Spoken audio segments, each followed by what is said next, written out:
আপনার ছোট্ট সোনামণির হাসি যেমন সুন্দর, তার সুরক্ষাও তেমন জরুরি।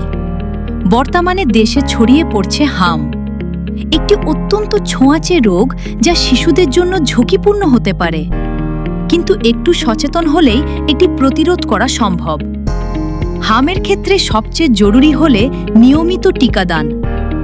হামের হাত থেকে বাঁচার প্রধান উপায় হল MR টিকা। প্রথম ডোজ শিশুর 9 মাস বয়সে, দ্বিতীয় ডোজ শিশুর 15 মাস বয়সে। আপনার শিশু যেন দুটি ডোজই সময়মতো পায় সেটা অবশ্যই নিশ্চিত করুন।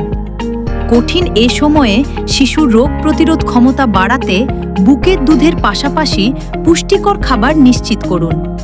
বিশেষ করে চিকিৎসকের পরামর্শ অনুযায়ী ভিটামিন A ক্যাপসুল খাওয়ানো হামের জটিলতা কমায়। শিশুর হাত নিয়মিত ধোয়ার অভ্যাস করান এবং তাকে পরিষ্কার পরিচ্ছন্ন পরিবেশে রাখুন। যদি শিশুর তীব্র জ্বর, শরীরে লালচে দানা বা র্যাশ, চোখ লাল হওয়া বা সর্দি কাশি দেখা দেয়, তবে আতঙ্কিত হবেন না। আক্রান্ত শিশুকে অন্য শিশুদের থেকে আলাদা রাখুন। প্রচুর পরিমাণে তরল খাবার ও পানি পান করান এবং দ্রুত নিকটস্থ স্বাস্থ্যকেন্দ্র বা চিকিৎসকের পরামর্শ নিন। মনে রাখবেন, সময়মতো টিকাদান এবং সঠিক যত্নই পারে আপনার শিশুকে হাম মুক্ত রাখতে।